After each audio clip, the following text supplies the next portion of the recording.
oleh para pejabat negara menjadi sangat lebih memalukan dan memuakkan karena kecurangan dalam pemilu yang dinilai banyak pihak yang terburuk dalam sejarah Indonesia.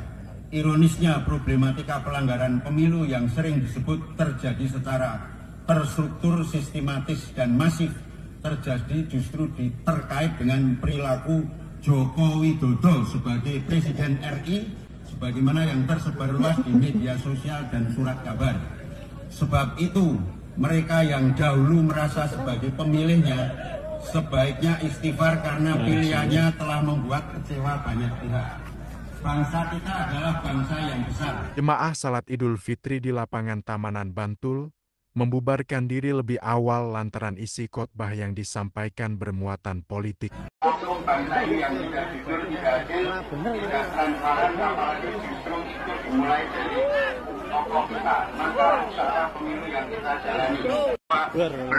Nah, bagaimana sikap kita sebagai seorang Muslim ketika pilihan kita kalah? Simak penjelasan Ustadz Khalid Basalamah yang satu ini. Dan pasti ada menang ada kalah. Ya udah, kita sekarang harus lebih belajar dewasa, bijaksana, sportif. Ya udah, saya dukung ini karena menurut saya baik, gitu kan. Saya berharap pada saat dia menang, saya dapat pahala dari dia, gitu kan. Juga bisa memperbaiki dan mempertahankan kemerdekaan dan persatuan kita, ya, kemakmuran Indonesia yang kita pertahankan. Nah, itu kalau ini kemudian ternyata kalah, ya udah, kita bersangka baik. Mungkin memang ini yang lebih baik. Kita sangka baik. Ya udah, Islam mengajarkan setiap pemimpin yang sudah menang itu harus didukung. Kan begitu, pendukungannya kita berikan karena maslahat umum kita lihat. Untuk apa kita memberontak? Untuk apa kita ribut? Ini pasti yang terbaik.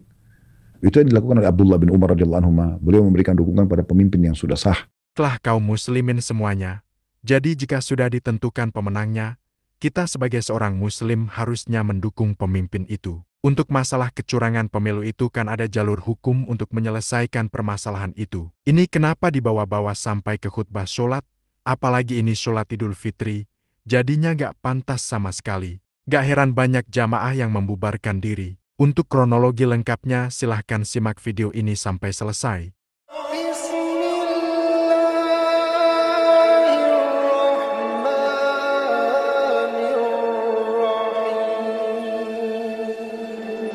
Video khotbah diduga bermuatan politik serta jemaah yang pulang lebih awal itu pun viral di sosial media. Salah satunya diunggah oleh akun Instagram @merapi_uncover.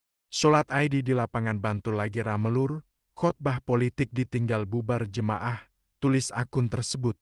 Video pertama menunjukkan ratusan jemaah bergegas meninggalkan lokasi penyelenggaraan salat Idul Fitri, padahal khatib masih menyampaikan khotbah di atas mimbar. Terdengar pula celetukan bernada kontra terhadap isi khotbah tersebut. Ora bener iki nggak bener ini. Begitu suara yang terdengar dalam video.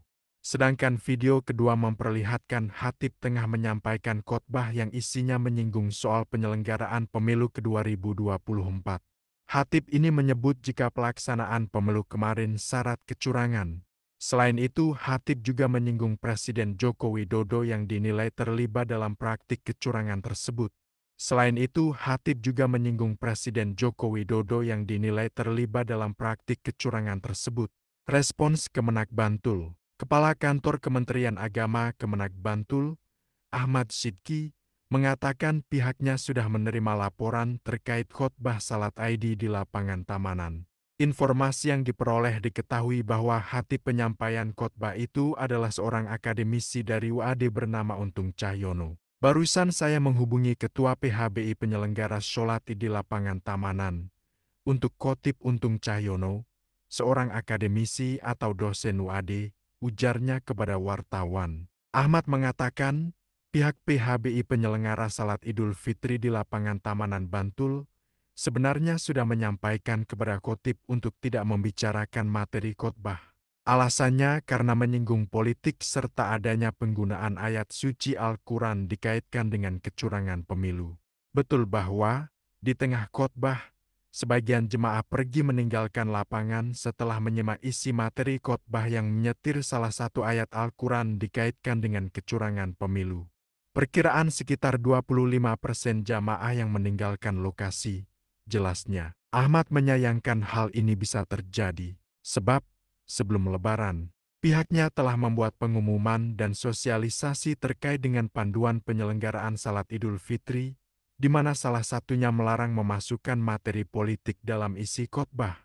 Sebenarnya beberapa hari sebelum Hari Raya, kita sudah membuat flyer bekerja sama dengan Polres Bantul yang kita sosialisasikan ke masyarakat terkait dengan panduan penyelenggaraan Hari Raya Idul Fitri 1445 hari sebagai tindak lanjut Semenak nomor 1 tahun ke-2024.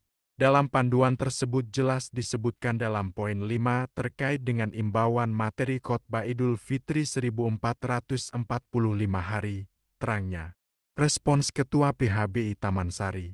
Sementara itu, Ketua PHBI Tamanan Bantul, Sujendro Nugroho, memohon maaf kepada masyarakat atas kegaduhan yang terjadi akibat khotbah bermuatan politik di lapangan Tamanan Bantul. Pihaknya juga mengakui ada kelalaian di mana tidak ada pengecekan materi khotbah sebelum dibawakan oleh khatib. Saya mohon maaf karena memang tahun ini terfokus pada masalah takbir dan festival lomba sehingga untuk konfirmasi masalah ustaz untuk masalah isian memang kami tidak meminta materinya.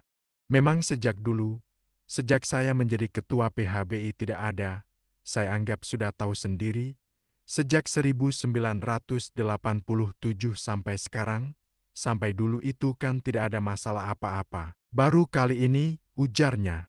Ya, saya sendiri mungkin khilaf. Ya, saya mohon maaf itu. Mungkin saya juga nggak mengetahui untuk detailnya sebelumnya itu. Tambahnya. Sujendro mengatakan pihaknya telah menghubungi khatib, yaitu Untung terkait persoalan ini. Dia meminta agar hal serupa tidak diulang kembali. Ya saya langsung, untuk lain kali tidak usah menyinggung masalah politik, nanti kasihan jemaah. Ucap.